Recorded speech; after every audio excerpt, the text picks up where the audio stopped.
aywa suñu gan egsi na muy maître Moussa Diop moom moo jiite AG Jotna ñu ngi lay nuyu di la ziar di la dalal jàmm maître.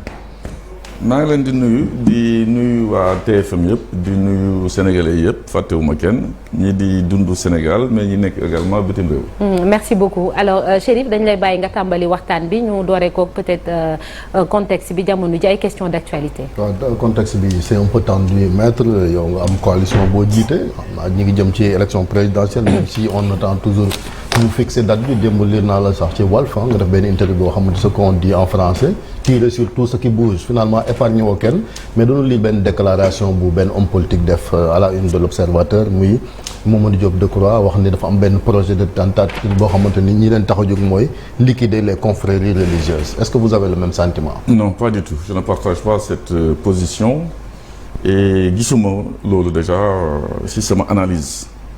Et je trouve qu'il y a trop de tensions, c'est vrai, mais quand à aller jusqu'à dramatiser et surtout dégg naa aussi ñu mel na ñoom Alioune Tine di parle de guerre civile, il ne faut pas quand même mettre voilà bu ñu ko yóbbu à ce niveau-là egguñu foofu voilà.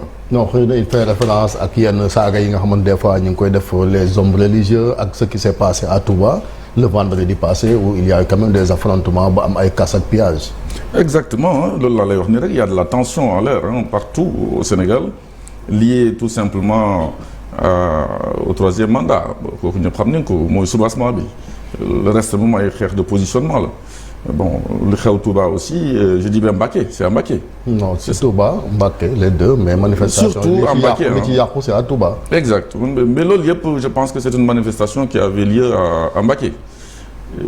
ñaari analyse laa ci am mooy la loi elle est dure mais c'est la loi exige woon des formalismes yoo xam ne bu ñu ko respecté wul effectivement le droit est dit et d'ailleurs vous avez vu que lorsqu'il y a eu appel contre cette décision du préfet la juridiction supérieure a confirmé beneen analyse bu ma ci am mooy que di appeler préfet yi ñu à plus de neutralité parce qu'on a l'impression que ñi ñuy xaar kenn dugg ci kàmb gi ñu seetaan ko ba bés bu ñuy jël décision bi lii mënoon na ñàkk tous ces dégâts là bu ñu woote woon nit ñi ne leen vous venez de déposer un dossier il manque une signature ñu dem régler ko ñu def seen manifestation jàmm na ñooy kenn du fa taal ay station d'essence ay supermarché et autres quoi voilà.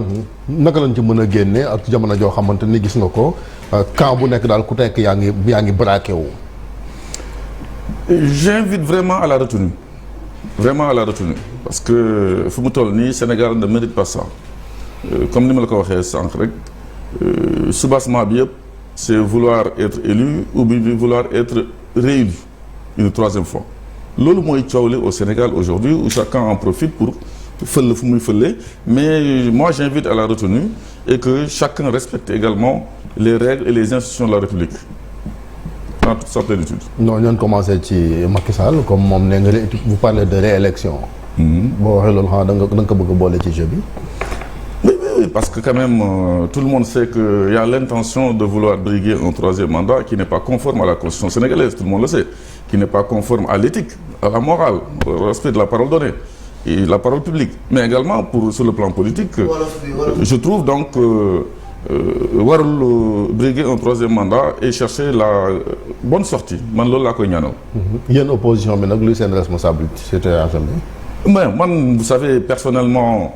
ak li may wax du question man j'ai travaillé avec le pouvoir ça vous le savez j'ai participé à ce que le président Macky Sall soit là où il est en 2012 je ne sais pas derrière dans le cadre de Macky 2012 ensuite nous l'avons également accompagné pour une réélection en wolof fooy mettre ma ne accompagné nañ ko également pour ñu réélire ko en 2019 mais vous savez très pertinemment que lu ñu doon xeex en 2011 2012 ba ñi dee fi vous savez il y a eu une quinzaine de morts bu fekkee ne loolu lañ doon xeex contre un troisième mandat du président Abdoulaye Wade ñu ànd ñun ñëpp def ko ak le président Macky Sall dans le cadre lu ñuy wax ni Macky 2012 bu ñu xasee ba toog ñun ñii nga xam ne ñoo gagné suñu xel warul dem ci troisième mandat je pèse encore mes mots suñu xel warul dem ci affaire troisième mandat ba ñi di jóg di def ay investiture de fait defe ni loolu mën na pousser ñu violer la constitution.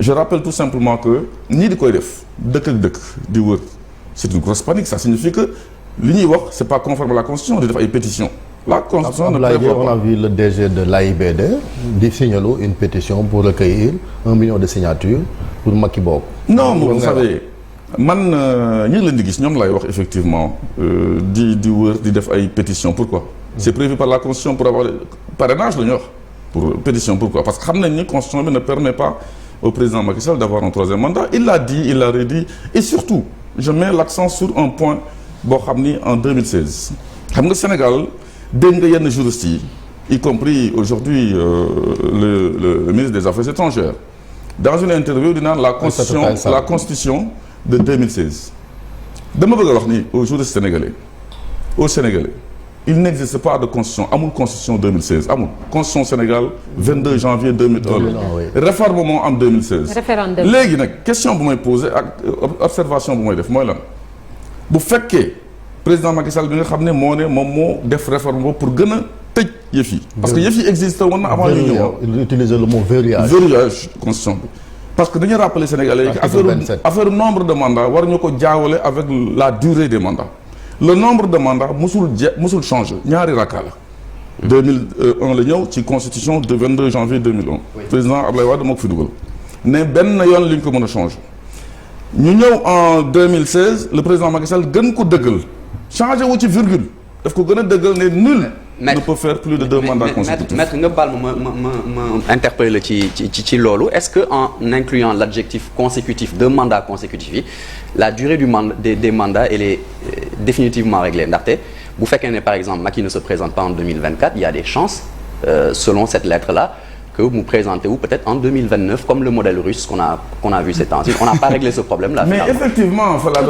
savez très bien que la logique voudrait que képp koo xam ne def nga ñaari rakka mënoo def troisième voilà loolu mooy constitution bi 2029 c'est un autre problème. léegi nag man li ma bëggoon wax en 2016 réforme boobu am nga xam ne ñun ñëpp ñoo dem voter oui bu fekkoon le président Macky Sall nga xam ne moom mooy le père de cette réforme là bu fekkoon wax na Sénégalais yi bu ngeen voter oui naa am droit à un troisième mandat vous pensez que man mii keneen dana ko voter d'accord donc def ko sa xel waxoo ko nit ñi bëgg ko def tey te waxagoo ñu ngi lay xaar boo ko waxee ce sera de l'escroquerie politique je pèse très bien mes mots. Tout à fait. mais maintenant maître à qui profite cette situation contexte bi kan lay profiter jamono ji. ça ne profite pas au Sénégal man xam nga man tout ce que je fais dans la vie je ne regarde que le Sénégal acte yi ma se pose je ne regarde que le Sénégal j'ai été aux responsabilités j'ai été dans une société bu ñu ma dénk may def li ma mën. waxuma rafet na rafet mais dem fa laa nekkoon daal pour vous dire rek que j'étais là-bas. donc j'ai été avec le pouvoir mais bu wax dëgg jotee je ne me suis pas tué j'ai dit ce qui devait être je suis juriste je suis sénégalais et je ne regarde que le Sénégal et non mes intérêts. mais boo doon xool Sénégal nag doo peinture Dakar dem ci couleur APR te bàyyi fi leneen. vous savez loolu c'est un débat qui est derrière moi. non on appelle ça on appelle. gis nga les couleurs en question. daje naa fi un journaliste de chez vous.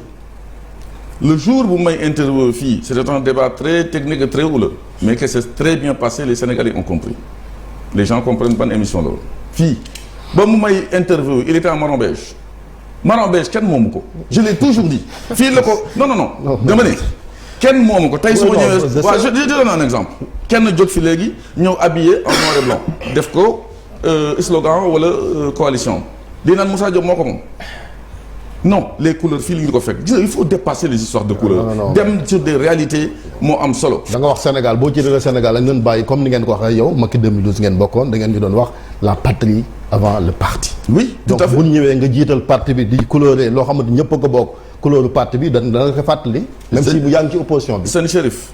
man dama lay wax li ma gëm bu fekkee yéen a ngi say couleur man maa ngi ci feneen maa ngi ci beneen niveau. dañuy rappeler parce que da nga ne Sénégal loo mës a def même bi nga jaaree ci nekkee ak ñoom. Sénégal loolu ñoroon je vous rappelle que loolu du yëfu Sénégal. ma ni couleur yi man parti la. ak mu neex borom parti bi. kooku sa position la mais man sama position c'est que ces couleurs n'appartiennent à personne.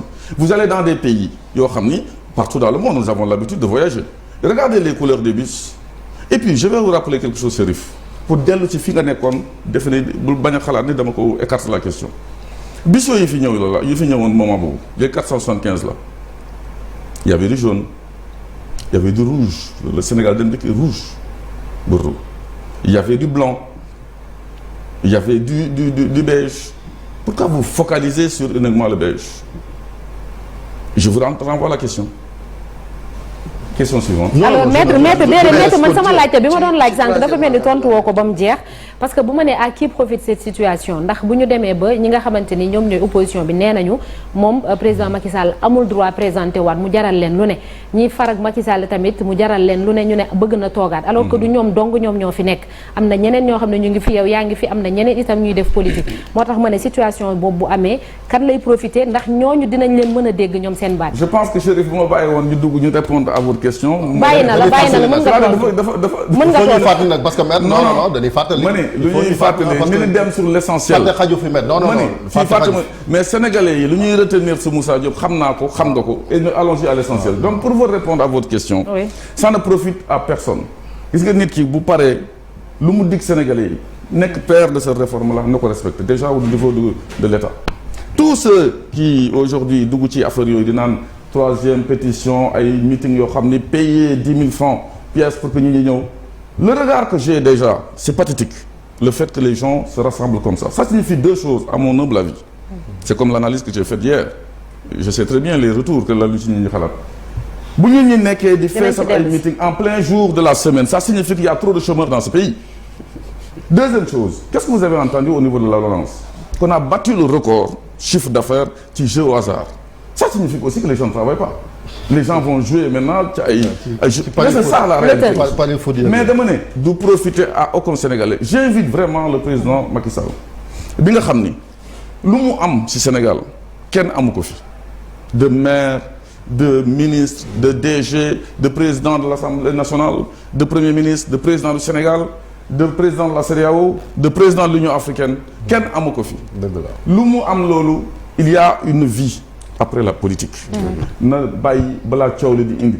parce que moom lu mu nar a def defagu ko mais les actes sont forts lu mu nar a def su ko defee il y aura plus de problèmes que ce qui court actuellement entre les personnes et les faits divers. lan la nar a def. kan lu mu nar a def.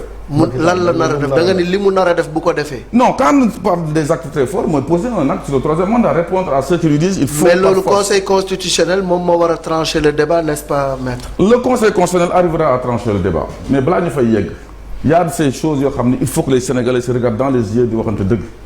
loolu moo am solo bu fekkee lii gis dëgg bi di tourner autour oui personne ne peut empêcher le président Macky Sall de faire l'acte matériel d'aller au Conseil constitutionnel de déposer sa candidature avec une enveloppe vide sans pétition sans parrainage et sans caution. Le greffier va recevoir l'acte mais j'ai vu une enveloppe vide. Les magistrats vont se prononcer le lendemain ils vont déclarer irrecevable mais ce qui va se passer là-bas les 7 magistrats sont nommés par le président de la République qui est juge et partie voilà.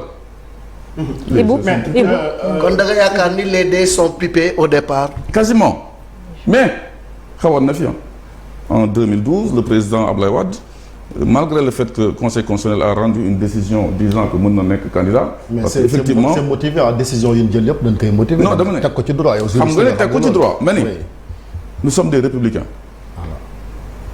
loolu bu ñu eggee foofu le Conseil constitutionnel prendra sa décision je ne veux pas anticiper. mais dans tous les cas dama ne xawoon na fi si tel est le cas mu demee noonu nous irons rattraper l'irrecevabilité dans les urnes. Ibou Diouf maître wax nga ko nee nga su ko defee mun am ay conséquences mais defagu ko mais gis naa ne malgré tout bëri na ay leaders yoo xamante ne tey taxawaay xëy na bi ñu waroon am ngir gën a bëral massification bi wàcc ci dëkk bi aller à la rencontre des populations xëy na xaw na des. tey boo ko doon xayma en termes d'investissement est-ce que gisoo ne le fait que président Macky Sall waxagul ne il sera candidat ou pas amul lu mu nasaxal ci seen activité parce que bu ma la déggee ngay wax da nga fas yéene 100% indemne yow tamit. mais bien sûr bu baaxul sax ci sunu monde baa ngi xaar waxaguñ dara parce que dégg nañ fi lu leer lu précis le 31 décembre 2018. si déclaration forte yi la bokk waxuma déclaration politique c'est l'institution qui parlait après avoir fait nu def lu ñu naan déclaration à la nation 2019 wax ak nit ñi dafa toog wax ak journalistes yi ñu posé ko la question mu ne lan en tant que l'institution c'est le président de la République qui parlait man maa defar constitution bi réforme bi bu fekkee yëf yi yegg nañ fa dama leen di rappeler maa ngi sama premier mandat nous sommes en 2018 ans maa ngi sama premier mandat mooy bu 7 ans bu yàlla defee 2019 ñëw ngeen tegal ma ci bu ci ñëw pare naa ci c'était la 7 plus 5 mais lan la doomam yi di wax 5 plus 5 mooy suñu waxu kilifa jarul dóor sa doom ce sera 5 plus 5 alors que moom il a dit clairement 7 plus 5. ñu far ne dàq nañ la ci loolu parce que. mais Chérif loolu tax tontuwul sax question bi ma ne est-ce que du doon seen blocage aussi parce que yéen ñëpp dafa mel ni da ngeen taxaw di xaar président prononcé wu sur l'avenir est-ce que day bokk ou pas. man loolu lay xaar. mais est-ce que loolu tamit moment bi mu koy wax du doon lu jàmp pour nga mën a am li nga xamante ne. parce que boo jëlee exemple j'ai compris le sens de votre question. voilà boo jëlee exemple Macky Sall à l'époque bi gars yi di manifester ak leneen. il était mu ngi woon ci terrain bi. non quand je dis ñu ngi xaar décision ça ne signifie pas que ñun ñu ngi nelaw. ñu ngi liggéey suñu ay coalition ba tey ñu ngi ci coalition boo xam ne ñu ngi ko tëral mu nekk en gestation ñu ngi ci waxtaan. bu tudd ànd góor yi jot na. ku nekk ngi liggéey ah y a des gens qui sont dans des tournées ñi ñu ngi à l'étranger ci diaspora bi.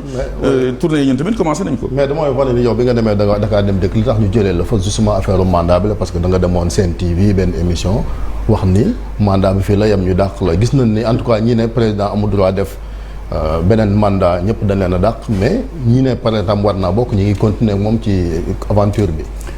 loolu mooy loo xam ne ci mal gouvernance la bokk lu kumba am ndey kumba amul ndey. professeur mënul ñëw dugg ci biir classe ne ñëpp taisez-vous sur cette question mooy bu leen ci wax nii bu leen ci wax na le mais ñu gis ci biir classe bi moitié bi di naan mën nga ko ilimix bu na la joon ànda na ñoom Mbaye Ndiaye et compagnie wax ni mën na ko te moo ne bu ci kenn wax def leen jox sax promotion nee ñu jox leen sax sucette mais ci biir classe bi tamit amoon na ñoo xam ni ci dëgg la ñuy dee ñu ni ko président ñun ñoo àndoon wax fi sénégalais yi lii ak lii attention c'est pas possible préparer kenn nga teg ko fi ñu xool mënuma yow sa wax ne xama génnal classe bi c'est ce qui s'est passé donc effectivement j'ai été limogé pas pour des résultats mais du fait tout simplement que dafa am saar boo xam ne mënuñu ko tere si tefes ma koy tere ci biir gàll. am na beneen coalition bu fi nekk nag mooy Ousmane Sonko yaa ngi wax démb sax naan dafa war a wuye ji parce que démb suba am na benn procès bu dox digganteem ak Mame Mbaye Niang la première fois demul woon fan nga teg ni dafa war a wuye ji.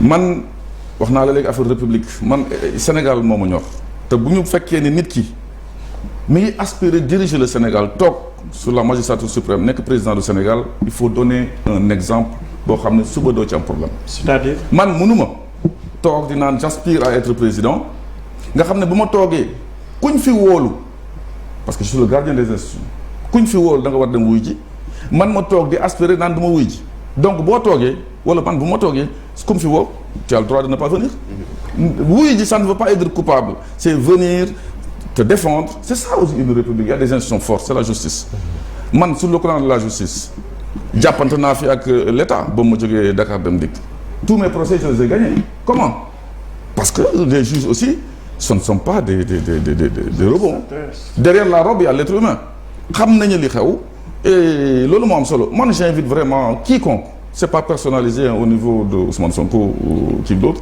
képp ku ñu woo devant la justice vous devez comparaître je l'ai dit dégg naa nag ñeneen di coow nee na Moussa Diop défendre wul Sonko ak yooyu je suis avocat je suis un homme de droit mais je suis aussi de la République. maître ñu ngi gis waa Pastef tam jël benn bataaxal jagleel ko organisation défense des droits de l'homme di wax ni ñoom dañ leen di persécuter dañ leen di fitnaal ñu dooree ko ci at bu yàgg depuis 2018 ñu ne ba li mujjee xew barki démb ci Mbàkke loolu naka nga ko gisee ndax jàpp nga ni effectivement persécution la maanaam dañ leen di fitnaal ñoom ñi nga xam ne ñoom ñoo bokk Pastef. gis nga ça fait des années que ça dure gis nga réew da nga koy mën a téye. boo ko teewul chacun va faire lu mu bëgg rek da koy def fii depuis quelque temps on a vu des injures par presse interposées dans les réseaux sociaux ñi taxaw di saaga ñi nekk Canada ñi nekk France ñi nekk Sénégal fii souvenez de l'histoire de ñoom Kumba Ba xaw ma yu demee noonu souvenez jàpp fi ay nit yu demee noonu mais gis nga man li ma gëm mooy bés boo xam ne yàlla def na ba ñu may ñu pouvoir parce que incha allah rabbi je serai candidat à la présidence. incha allah j'ai bien mis incha allah ku fi saaga par une télé. une rajo ma tëj rajo bi parce que warul passer foofu. dëgg la loolu dëgg la. il faut parce que loolu bu ñu ko defoon rek yenn yi du am on a vu des gens toog ci ay télé wala bande sax ñu teg ko ñu ci naan nañu taal tel rajo nañu taal tel télé c'est inadmissible dans une république loolu la foofu laa gëm. mais ça nous amène à parler du signal de Walf bi nga xam ne dañ koo dagg ndax ñoom dañoo jàpp ni li ñu doon teg jaaduwul ci yoon naka nga gisee signal bi ñu dagg tëj télé pendant 7 jours. Vous savez, j'ai l'habitude de dire que man damay reculer pour mieux analyser. Je suis pas dans la grande sauce tout le temps. Ce qui s'est passé à Mbacké bi CNRA coupé, sanctionné pour une semaine. Ce n'est pas man sama lecture hein, ce n'est pas dû au fait que couvrir noonu benn événement boo xam ne c'était violent. C'était pas ça. Parce que les journalistes fu nekk la ñuy dem ci guerre sax moo gën a garaaw dañuy dem couvrir. Ce sont les propos, j'ai creusé, c'est le propos du reporter qui disait des choses yoo xam ni c'est comme si c'était une incitation des jeunes à aller plus. Oui, policiers yi ñu ngi ñam nañu de policiers ñu ngi daw di wuti ndox match boo gis am na aller-retour donc c'est ça qu'il faut éviter aussi en matière de reportage. Je dis Chérif bii bu fi jëlee caméra am génn au nom de TFM di wax yenn affaires yi. bu ñu ko mënul sanctionner c'est TFM qui sera sanctionné. Donc j'invite vraiment médias yi y compris Walf à cadrer former les journalistes. maître yow xamee na la aussi provocation parce que yaa ngi naan Yewwi amul te ku ne xam ne Yewwi nekk ab coalition. dem élection locale gagné législative aussi am ndam yu bëri nga taxaw quand même nekkatoo ca naan Yewwi amul loolu aussi yaa ngi saboté. Vous savez, je ne m'intéresse pas à Yewwi aujourd'hui. Mais pourquoi vous Non, je vais vous dire, parce que l'homme a man am naa tontu. Je ne m'intéresse pas à Yewwi aujourd'hui. Parce que man génnewuma sama bopp Yewwi. Vous avez compris ce qui s'est passé. Vous le savez, dites-le aux Sénégalais aussi, Chérif. On ne peut pas être ay gor àndandoo ci benn coalition boo xam ne ñu doon jaay aussi un produit bu ñu bëgg a wax ne moo dàq li fi nekk. ñu àndandoo war a defar ay liste.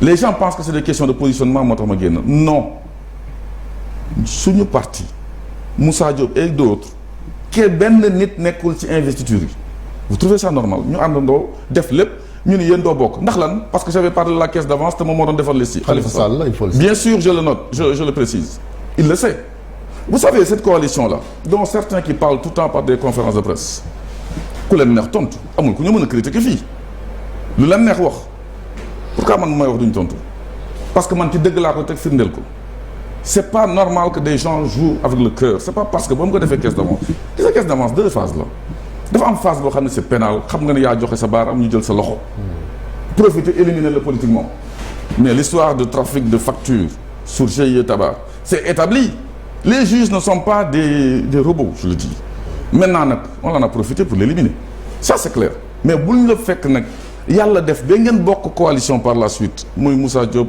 ak Khalifa Sall ngay defar liste yi nga ne kii moom moo waxoon lii il ne sera pas dans les listes j'ai préféré les laisser fi ñu jëm daañu daje ci buntu bi. waaw mais bàyyi lante mais bul na lii Yewwi n'existe plus bul wax loolu. mais vous savez pertinemment Chérif da ngay sànni xeer rek mais vous savez que Yewwi n'existe plus. Ah, comment ça? Je dis c'est une. Ils ont un groupe parlementaire à l'Assemblée. Je dis c'est un conglomérat je pèse mes mots de leaders individuels qui ne se réussissent que quand des problèmes de l'opposition mais ku nekk ay candidat yu dem.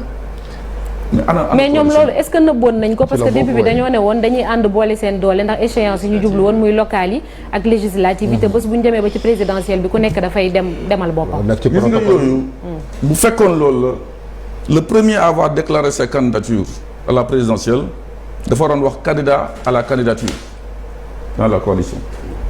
mais vous avez vu hein. non candidature plurielle lay doon ma pas unique parce que xam nañ ni loolu ci élection présidentielle mën naa nekk lu ñàkk productif. moo tax ku nekk na demal bu dee deuxième tour amee nag. de toute façon comme ni ngeen ko defee en 2012. de toute façon chérie vous constaterez d'ici quelque temps ce que je suis en train de vous dire.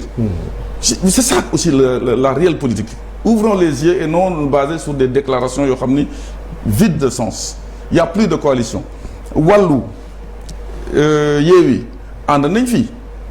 man mii nekk ci biir coalition bi nekkoon leader dans la coalition je n'étais pas au courant de ça je l'ai appris dans la nuit du 8 mai bu ñuy déposer yëf yi vous trouvez ça normal ñoo xam ne ñoo àndandoo je précise également Wallu ak Yewwi boobu ñu àndee c'était pourquoi c'était pour diminuer la force de frappe du président de la République bañ am majorité à la présidence à l'Assemblée nationale mais boobu ñu jàllee Wallu a complètement changé de cap bàyyi leen fa di collaborer aujourd'hui avec le pouvoir lu leen ci woo duñ ci bokk je vous donne la valse à 3 temps boobu ñu falee liquider Mimi Touré dañ ca bokk. parce que il y a eu la motion de censure avant. je dis attendez la valse à 3 temps xam nga ce qui est important Chérif ñëw ma fii pour déglu ay explications des gens je suis là pour faire mon analyse à moi des faits. Mimi Touré en tant que garde des Sceaux moo géré woon justice moment bi nga xam ne Karim Wade ñu koy condamné. c'est de la vengeance politique haineuse je le dis et je le réitère. ñoom dañ ne ñoom ñoo fi voté loi ne député bu quitté sa parti da ngay ñàkk sa mandat. deuxième chose dinaa ñëw ci démission wala démission amul de fait ou de droit. kooku c'est pas ça. je dis deuxième acte quand il s'est agi de faire une motion de censure ils ont refusé te ñoom ñoo àndoon. invité di naan way yëg naa ko yëguma ko vous avez vu la réplique de la partie adverse qui di ñëw naa ba sa bureau toog wax ak yéen. mais parce que nee na impliqué. troisième chose mooy le fait par exemple ñu appeler par exemple à des bruits de casserole ñoom ñoo ànd ñu ne ñoom duñ ci bokk. c'est parce que tout simplement ils sont en train de travailler sur le tunnel pour préparer la venue de Karim Wade son retour au Sénégal. je suis contre l'amnistie de quiconque a détourné des deniers publics. je tiens à le préciser parce que mooy lan ni leen tegaat. ñu ñëw gérer waat ay deniers publics te fay gu ñu sax seen condamnation il faut être logique un état dafa war a dox ci ay affaires. c'est ça moo dernière question Chérif dernière question. mais Khalifa Sall a été condamné pourquoi Chérif je vous pose la question. si détournement am na ci. de deniers publics surfacturation escroquerie donc pourquoi ñu leen di joxaat ay deniers publics. maître yaa ngi wax da ngay samp sa ndënd pour briguer la magistrature suprême ndax peese nga sa bopp sa poids politique. ak sa popularité parti massification bi nga xam ne war na ci ba nga war a mën a taxaw ni da ngay dagaan baatu askan bi pour jiite réew mi. El Hadj Malick gis nga lu nekk analyse la lu nekk ambition la mais na nga ko teg ci loo xam ni réaliste il faut être réaliste. je tiens à préciser que élection yi ñu jëm 2024 dafa am solo trop. amoon na solo en 2012. j'avais tenté d'être candidat c'est comme ça que j'ai connu le président Macky Sall kenn présenté mu daf ma déglu chez vous avec Mamadou Ibra Kane mu may laaj mais lan nga bëgg a defal Sénégalais yi ci biir émission Mamadou Ibra Kane daf ma ne dama la doon piéger parce que da nga jógee France di defe ni mën ngeen ñu jiite mais à vous entendre on a envie d'applaudir je mets les guillemets c'est lui qui le dit c'est juste pour vous dire que lu ñu fi ñu jëm xam nañ ko lu ñu bëggal Sénégal xam nañ ko mais 2024 c'est une élection aussi boo xam ne war ngeen ci bàyyi xel réellement juridiquement et tout mooy kii nga xam ne moo war a organiser élection yi bokkul ñi fi nekk ils ont le droit d'être candidats ñeneen ñi ils sont inéligibles. ñan la mais y compris quand je dis Khalifa Sall est inéligible vous le savez. d'accord si élection y avait demain il est inéligible. à moins qu'il y ait une amnistie. je suis contre l'amnistie et d'autres le seront d'ailleurs sax moom Karim Wade nee na bëggul amnistie. d'accord vous allez voir des protocoles en bas li ma lay wax li bàyyi lañ seen xel ngeen xool. ñoom ñaar Chérif oui pour terminer. mais alors après il y aura d'autres candidats yoo xam ne daañu fële di ñëw. mais xam nga lu am solo. ak ce que nous avons vécu pensant que en mettant ici un président qui est né après les indépendances il y aurait rupture en 2012 c'était ça. Sonko nag ces dossiers judiciaires. mais je pense que il est présumé innocent. man lenn laa koy laaj ne danga wuyu ji seetal boppam yëfi mu ñëw duggaat ci géew bi def candidature. merci beaucoup maître merci jeex na Chérif. naata kan la ànd ak ci coalition bi. j'entends parler des questions. kan non day bëgg a tëj émission bi man la ñan nga ànd ak ci coalition bi ñi ngay liggéey. pour le moment je préfère ne pas donner des identités pourquoi. c'est stratégique. non Chérif je ne suis pas politicien mais je suis politique. merci beaucoup maître Moussa Diop président ànd gor yi jot na la majorité silencieuse merci ñu ngi lay ñaanal nga yendu ak jàmm maître merci. vraiment ci invitation matinale bi. merci beaucoup parce que temps yi ñu ngi ci tournée également. coalition ànd gor yi nga xam ne moom la ñu teg. d'accord merci ñu ngi basé wu sur 53% des Sénégalais yi nga xam ni ils sont refusés. la majorité silencieuse ñooñu laa soxla. merci beaucoup maître aywa jërëjëf ñu jàll ci une l'Observateur ak Journal Record.